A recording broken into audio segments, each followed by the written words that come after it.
हर हर महादेव, जय श्री कृष्ण।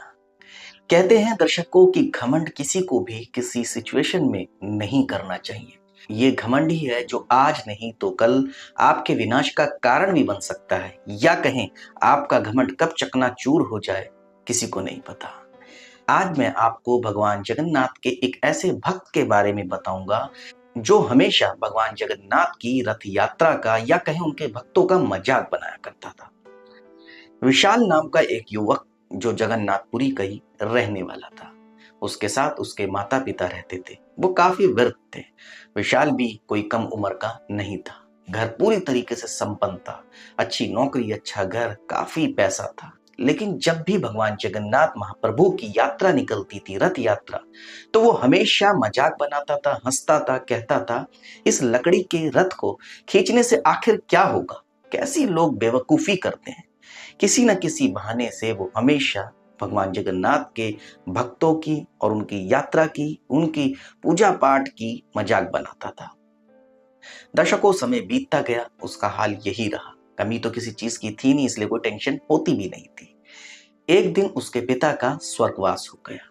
समय गुजरता गया। कुछ दिनों बाद उसकी माता जी का भी स्वर्गवास हो गया। दोनों माता पिता पहले से ही वृद्ध थे। खैर, विशाल जो है एक अलग सोच का शख्स था। उसे बस ऐसा लगा जो आया उसे जाना पड़ेगा, और ऐसा है भी। समय फिर से गुजरता, लेकिन एक समय ऐसा आया जब विशाल को अपना ही घर काटने लगा, अपना ही पैसा चुभने लगा। सुख सुविधाएं सारी थी, लेकिन जब भी वो अपनी नौकरी से घर लौटता था तो ऐसा लगता था कि उसे खुद ही खाना बनाना, खुद ही सब चीज करना, सारी चीज मतलब कहने का वो खुद ही करता था। अब वो काफी परेशान हो गया। परेशान होते होते एक दिन भगवान जगन्नाथ महाप्रभु की रथ यात्रा फिर से निकली। अब ये परेशान होते होते अपनी जॉब से वापस लौट रहा होता है। तब ये देखता है कि भगवान जगन्नाथ की रथ यात्रा निकल रही है। इस बार उसने भगवान जगन्नाथ का मजाक नहीं बनाया। वो यात्रा में शामिल हुआ। भगवान जगन्नाथ की रथ यात्रा में जो रस्सी पकड़ के रथ खींचा जाता है, उसने उस रस्सी को थामा, और रस्सी को जैसे ही उसने थामा, उसे अपनी गलती का एहसास हो गया। उसे ऐसा लगने लगा कि मैं अकेला नहीं हूं, शायद भगवान जगन्नाथ ने मेरा हाथ थाम लिया है। दर्शकों, उस रथ यात्रा में अपनी सारी गलती महाप्रभु से मांगते हुए उसने क्षमा मांगी। आप यकीन नहीं करेंगे, रथ यात्रा खत्म हुई, एक चमत्कार हो गया उसके साथ। विशाल के घर उसके रिश्तेदार आए। वो लोग उसके लिए एक अच्छी लड़की का रिश्ता लाए। अब रिश्ता लाए तो ये समझ लीजिए ये तो चमत्कार ही था। इस बात का विशाल को भी एहसास हो गया।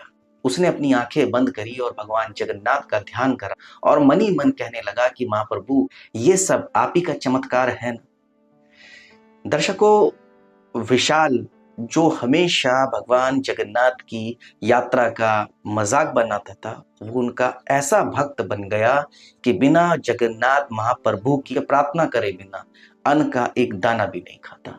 आज वही विशाल अकेला नहीं है। अब उसकी शादी हो चुकी है। यहाँ तक कि शादी ही नहीं, भगवान जगन्नाथ महाप्रभु की कृपा से उसके पास एक लक्ष्मी भी है, यानी कि उसके पास एक बिटिया भी है। आज वो अपनी गलती का एहसास करता है, अपने बीवी बच्चों को भी बताता और बार बार महाप्रभु से माफी मांगता है। दर्शकों, भले ही हम भगवान का मजाक बनाएं, जैसा कि आज हो रहा है, आप देख ही रहे होंगे चारों ओर।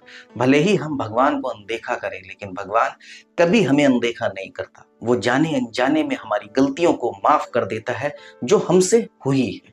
इसलिए मैं आप सभी से कहता हूं, भगवान पर विश्वास रखिए। महाप्रभु जगन्नाथ तो बहुत ही बड़े हैं, उनका दिल बहुत ही बड़ा है। एक बार उनकी नजरें, उनकी कृपा किसी पर पड़ जाए तो उस व्यक्ति के जीवन में चमत्कार होना शुरू हो जाते हैं। हर हर महादेव, जय श्री कृष्ण।